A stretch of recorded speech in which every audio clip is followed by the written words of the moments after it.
Tonight on Talking Points, a new partnership bridging Micron and Syracuse University, how the collaboration promises to help grow the Central New York workforce.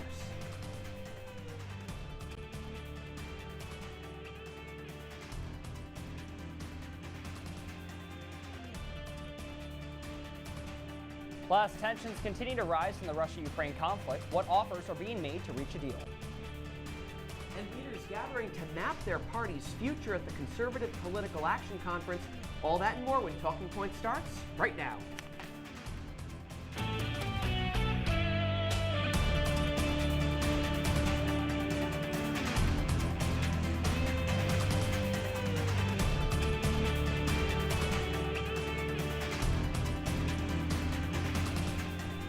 New York's Lieutenant Governor has announced he won't return to the ticket with Governor Kathy Hochul. Welcome into this episode of Talking Points. I'm Ronnie Parrillo. And I'm Ben Bascuk. Antonio Delgado has been in New York State politics for the past 9 years. He took to X this afternoon, redirecting his future plans, saying, quote, "I remain deeply committed to finishing my full term as I was independently elected to do, and I'm determined to be your voice in state government now and in the future." Governor Kathy Hochul quickly responding today, saying, quote, "Today, Antonio Delgado finally said out loud what has been obvious for quite some time. He is simply not interested in doing the job of Lieutenant Governor of the state of New York." Hochul's office says she has already started the search for a new running mate in 2026. Micron is continuing its development plans for Central New York, paying a visit to the SU campus tomorrow at Micron Day. Our reporter Teaghan Brostrom is in the studio now with how the event is fostering a relationship between the microchip giant and the Syracuse community here on the Hill. Hey, Teaghan. Thanks, guys. On Tuesday, Syracuse University is hosting its first Micron Day. The event will focus on the collaboration between the university and Micron Technology, whose billion-dollar semiconductor facilities are set to begin building in November of 2025. The event is open to all University and Central New York community members. Attendees will receive updates on the future of the semiconductor facilities and events, and there's going to be a bunch of different parts throughout the day. There's going to be alumni perspectives, some different industry insights, as well as different career pathways with the Micron company. For sure, Teaghan. I know a lot of students here are on the job search. I know I am. Shameless plug. But how does Micron kind of plan to navigate that, working with Syracuse University, working with Central New York in general? Yeah, they have a bunch of different options and different partnerships and programs that they're working on. And then a Syracuse elected official has said that the Micron partnership with Central New York is going to be our generation's version of the Erie Canal. So this is creating thousands and thousands of jobs and millions of dollars in revenue. One of those programs that I was talking about was the Onondaga Community College clean room. So Micron is investing $5 million over 10 years to establish this classroom and set up a different lab for those students to help foster that opportunity and that experience. Another one is the Syracuse University Veterans Program. Micron's hiring over 1,500 veterans in the region over 2 decades. So they're committing to veterans and they're committing to that employment program. And they're also establishing just your typical internship program where they're going to be interning with scientists and engineers and data analysts. So you're doing everything that's happening there is going to be a big region here in Syracuse, and it'll be really interesting to see. Now, Teaghan, the CHIPS Act, obviously that is credited with getting Micron to Central New York. A lot of negotiations, but that was really a main driver. We've heard that come back into the news cycle recently. So how does that, the current state of it, affect Micron? Yeah, so that was established in 2022, and Micron has specifically received over $6 billion from this CHIPS Act. And that money is going directly towards Micron, but the money is then going to go back to Central New York. $15 million is being given to Onondaga Community College, the Syracuse Veterans Program, the internship program. So all that money that CHIPS is getting and giving to Micron is then going back to our region and creating thousands and thousands of jobs and millions of dollars in revenue. And tomorrow is just the beginning of this partnership. Awesome. Teaghan Brostrom, thank you so much as always. And Mayor Eric Adams announced this morning that he will close the Asylum Seeker Arrival Center at the Roosevelt Hotel in New York City, a target from criticism from the Trump administration. This announcement comes after the city's lawsuit against the administration seeking to reclaim $80 million to cover the hotel costs for migrants. The Roosevelt will be closing alongside 53 other emergency shelter sites this June. Federal workers are now under deadline. Tonight, in a post on X, Elon Musk said all employees must answer an email from the Office of Personnel Management or they'll be forced to quit. Now, similar emails have been sent before. This, however, is the first saying anything about terminations. Responses to the email are expected to be passed through an artificial intelligence software to determine whether those jobs are actually necessary. Employees of the state, health, and defense departments were told not to respond. All other federal employees have until midnight tonight, so the clock is ticking, to respond, or they will be given the pink slip. A U.S. district judge is issuing a restraining order against the Department of Education and Office of Personnel Management. The agencies are now prevented from sharing personal information of plaintiffs in a lawsuit against the Trump administration and DOJ. The plaintiffs show the agencies, violated the Privacy Act by disclosing their information to DOJ affiliates. The unions involved in the case represent current and former federal employees, as well as student loan recipients and veterans. After the break, Ukrainian President Vladimir Zelensky's plans for the future, his proposals as the world approaches 3 years of the wars in Ukraine. On the other side.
I see you mobbing over her. Let's go.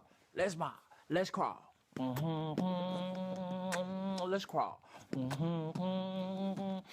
Let's crawl. Hey, yo, we mobbing. Come on, girl. Let's crawl. Hey, yo, let's crawl. Hey, yo, let's crawl. Hey, let's crawl. Hey, yo, let's crawl.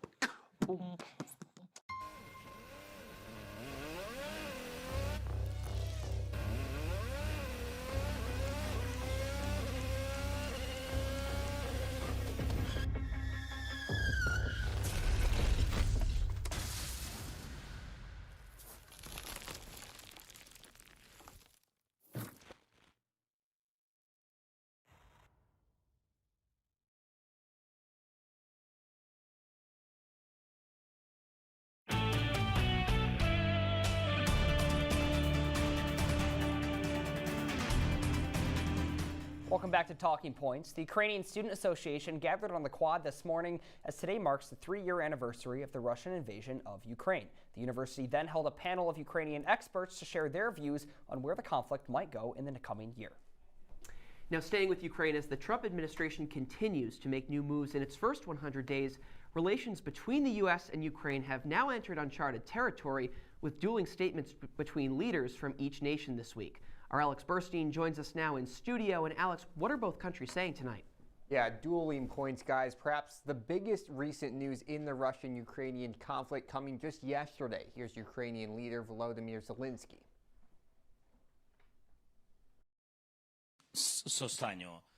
If it guarantees peace for Ukraine, if you really need me to resign, I am ready. I can exchange it for NATO.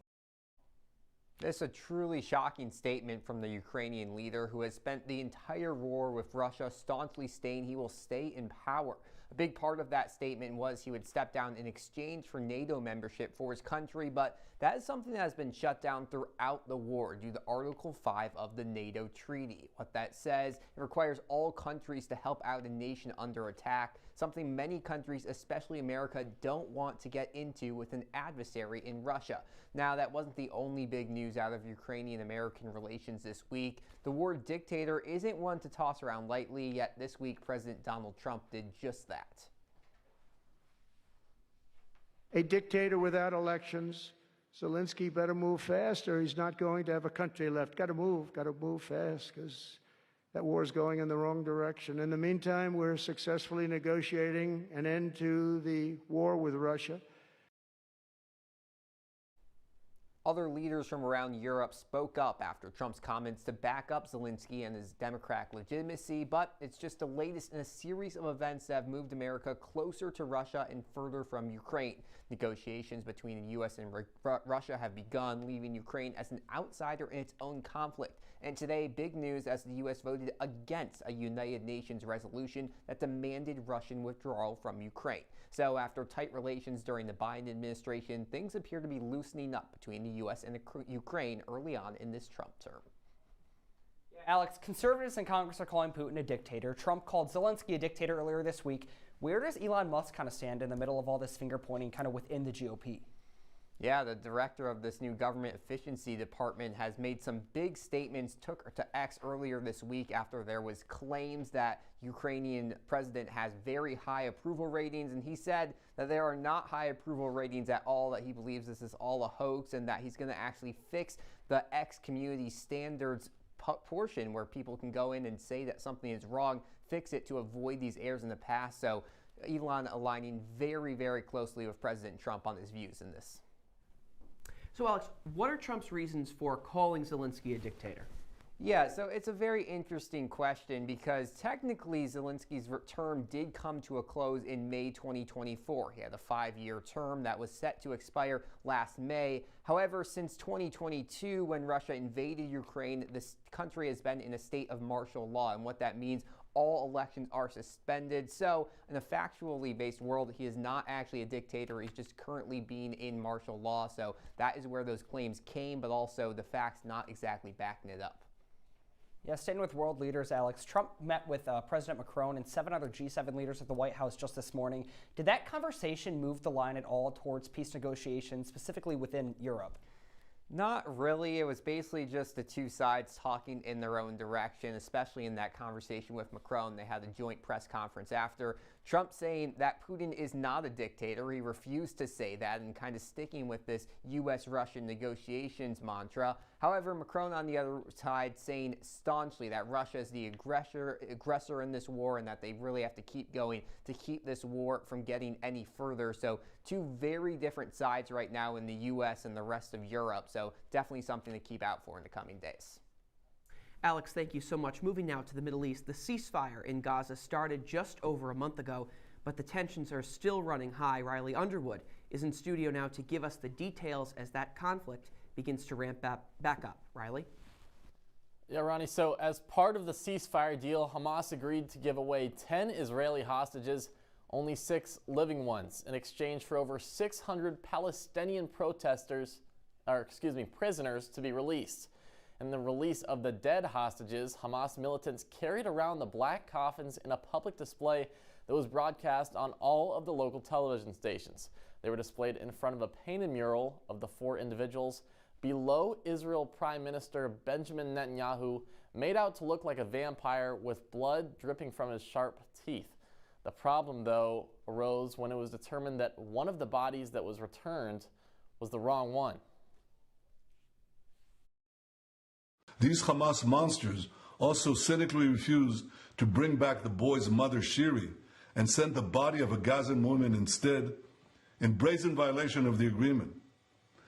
And as the Prime Minister of Israel, I vow that I will not rest until the savages who executed our hostages are brought to justice. They do not deserve to walk this earth. Nothing will stop me. Netanyahu announced early yesterday that the release of the over 600 Palestinian prisoners and detainees is being delayed, he says, until the release of the next hostages have been assured and the humiliating ceremonies stop. Israel was set to release the largest group since the start of the ceasefire, which was to include over 150 prisoners with life or high sentences and around 450 detainees taken from Gaza that have been kept since October 7th, 2023. Now, it's unsure how long the ceasefire will last. This was supposed to be the first of 3 phases, which would ultimately end the release of all captives and a permanent ceasefire. For now, Israel has already released numerous Palestinian prisoners and terrorists, including one former commander that was serving 48 life sentences for multiple terror attacks, including a 1996 bus bombing in Jerusalem. He was in attendance for the hostage handovers, which had become something of a spectacle for local audiences. Earlier this month, U.S. President Donald Trump said that he planned to take over the Gaza Strip and turn it into a tourist destination and create what he called the Riviera of the Middle East, which would mean the U.S. owning the land and relocating everyone on the Palestine side to Jordan and Egypt. The leaders of those countries rejected the idea. Trump said he was surprised since the U.S. pays billions of dollars to Jordan and Egypt each year, but now says he's not forcing it and that he's just going to sit back and recommend it. One American is still being held hostage by Hamas, a 21-year-old from New Jersey. Thanks, Riley. Well, a prominent member of Congress announces their retirement. How the longest-serving Senate party leader in U.S. history is leaving a lasting legacy. Stay with us. Did you hear about the pony with a sore throat? He was a little horse. Can I tell you a cat joke? Just kidding.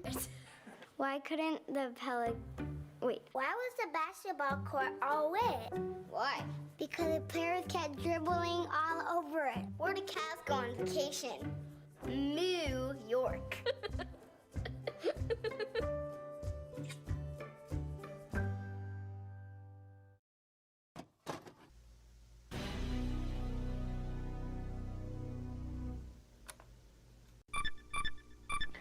Welcome back to the Esports Juice Box, where we break down this week's esports news into digestible sizes for you. With the end of CSGO and the release of Counter-Strike 2...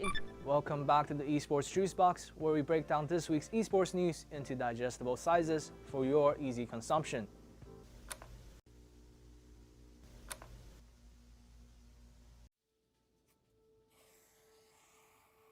Dad? Just 1 minute, okay? Hey, Bobo, do trees tell each other stories? I'm sorry. I'm afraid I don't know that. Hey, why don't we go find out?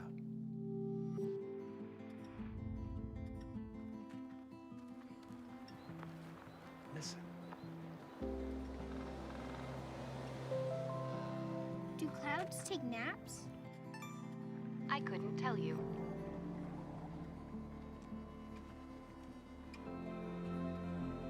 Can birds draw pictures? I don't have an answer for that. Dad, do stars visit their friends? Look!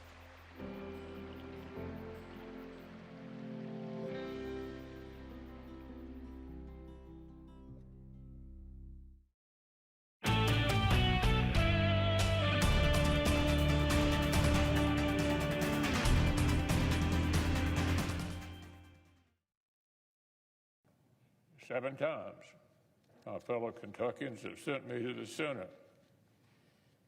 Every day in between, I've been humbled by the trust they placed in me to do their business right here. Representing our Commonwealth has been the honor of a lifetime. Pretty familiar voice. That was Kentucky Senator Mitch McConnell announcing that he will not seek re-election in 2026. Now, this leaves an open Senate seat in the Bluegrass state for the first time since 1984. Count those years. Here to break down the significance of this retirement is our own Peter Barry. Hey, Peter.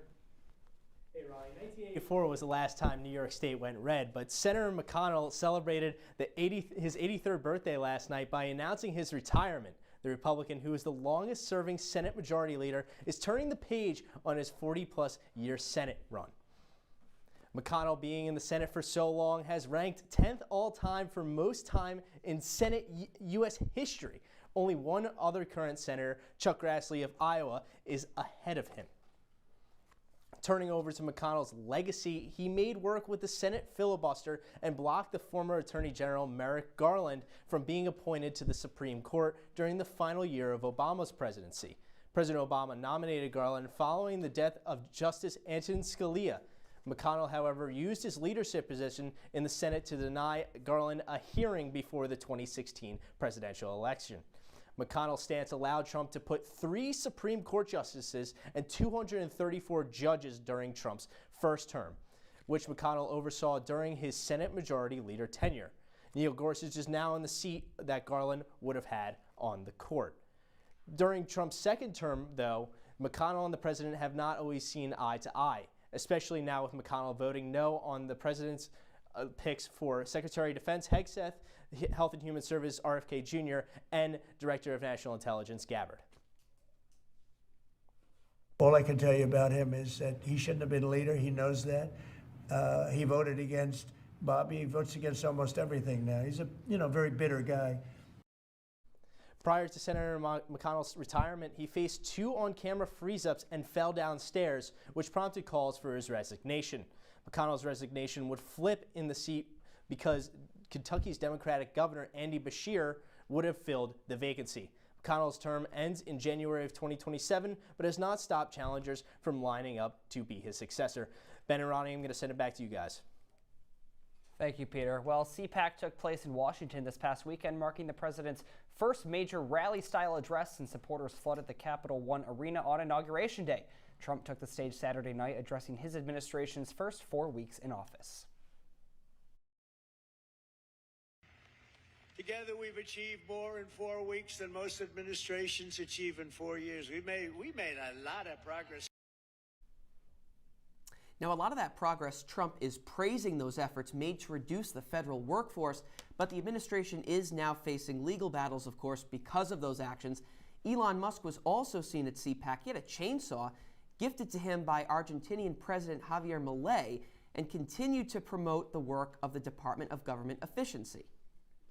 So this is new. This is very novel. This is new. Javier Milei. First he's engaging in crypto last week. Now he's giving away chainsaws this week. He's working overtime. He became known for the chainsaw because of his whole, his idea that when he was running about cutting the government spending, cutting the government waste. And he really loved when Elon Musk took the stage, of course, with Donald Trump and said he was going to do that here in America. So clearly this is his gift to Elon Musk. Yeah, we've seen those cuts manifest. I mean, cutting thousands of probationary workers, those with 1 or 2 or less years of experience without those civil service protections over the past couple weeks here. It's happened. Jesse Waters himself condemned it on air. He said this may be getting a little messy, maybe a little too much. We'll have to see if those cuts continue over the next couple weeks. Definitely moving fast, for sure. Yeah, for sure, Ronnie. Well, coming up, Democrats take to the courts challenging the Trump administration's first 4 weeks in office. How those decisions are impacting Central New York after this short break. Stay with us. Do an excellent episode of Live from Studio B.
population doesn't want men playing in women's sports.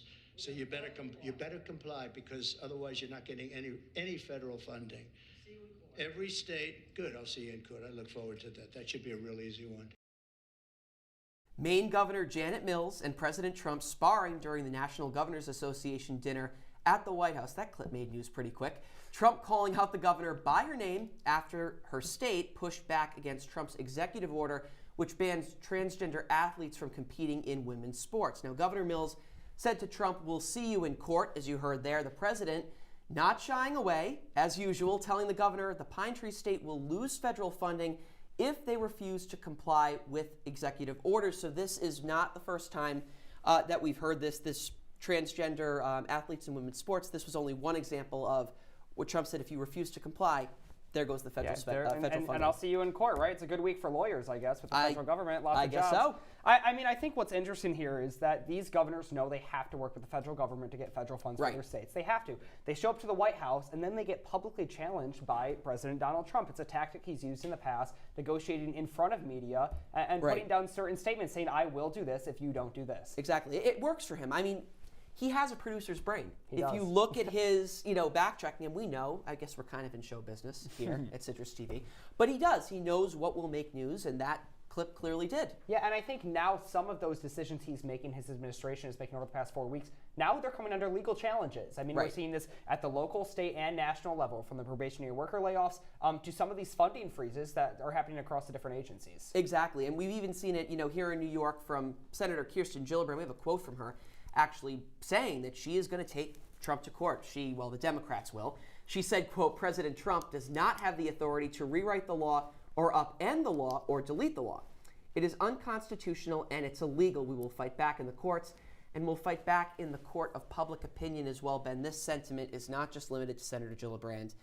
We saw Democrats kind of rallying what they have to say that they're going to take the Trump administration. Right, and I think the question here, Ronnie, is how is this going to impact Central New York? That's what New Yorkers want to know. Micron has been in the talks for years now. We have Micron Day happening tomorrow here at Syracuse University. There's going to be some shakeups to that. I mean, Trump laid out and said that some of these environmental provisions, some of these worker provisions, labor rights provisions, providing child care, those mandates that were laid out by the Biden administration, if those stick, he may be cutting funds that Micron is getting. Right now, it's $39 billion to Micron, or $11 billion to Micron, $39 billion to the Chips and Science Act. That's all up in the air right now. So we may be jumping the gun on Micron. We don't know what the future is here in Central New York. What I think was interesting too, Ben, is that the reality is when you hear business and you hear the state of New York, those always don't go hand in hand. Right. So Micron was looking at sites in Texas, in Arizona, in other southern states that are quite frankly more business friendly. But the Chips and Science Act, they say, it's what helped them get to Central New York. Therefore, the population was pretty enthused, as Teaghan said earlier in the show, promising to bring millions of dollars in revenue and thousands of jobs. Yeah, Ronnie, and you talk about expanding to different locations. Micron's one of those many companies, including Intel as well, who's going to be expanding to China during this whole conflict with the Trump administration. That's something he's not too fond about. Howard Lutnick, who's the Commerce Secretary, who is kind of in charge of the funding through the Chips and Science Act, he is a big tariff hawk. And when it comes to China and the trade relations there, that's going to come under fire. So we'll see if Micron's decision to expand into China in 2025, they actually just broke ground in Xishan, if that's going to impact kind of the CHIPS Act here in CNY and Syracuse. Yeah, and how the tariffs, how those go forward, how negotiations go forward. There's so much up in the air, and we will be sure to follow that for you.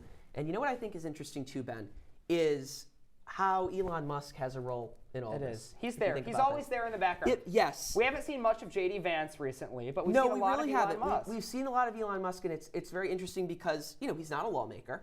But the reality is both parties, this is a news flash in case anybody needed it, both parties have big donors in the background who are kind of pulling the strings. So for the people who are saying, well, it's all Elon Musk and it's only the Republican Party, well, it's happened before, maybe just not as obvious. Yeah, and Ronnie, we look at kind of how the public's feeling about that. There were some polls released this morning. Trump is doing better now than he was when he entered the White House the first time. He's in that 40% range. He's under half when it comes to his approval rating. So it's not a great spot to be politically, but he's doing okay, especially considering a lot of the flack that he's gotten for his deal on the economy that he made with the American people and the deals that he made with Elon Musk in the back rooms.